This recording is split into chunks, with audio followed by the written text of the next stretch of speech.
ஆச்சி மசாலா. எந்த சமையலும் ருசி தேடும் ரகசியம். 20 ரூபாய்.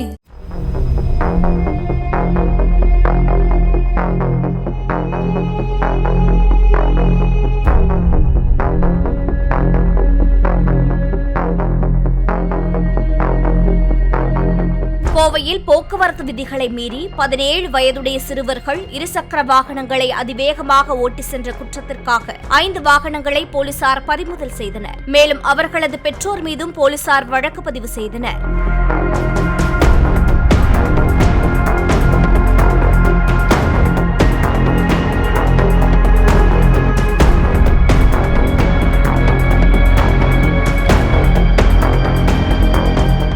ஆச்சி மசாலா. எந்த சமையலும் ருசி தேடும் ரகசியம். 20 ரூபாய்.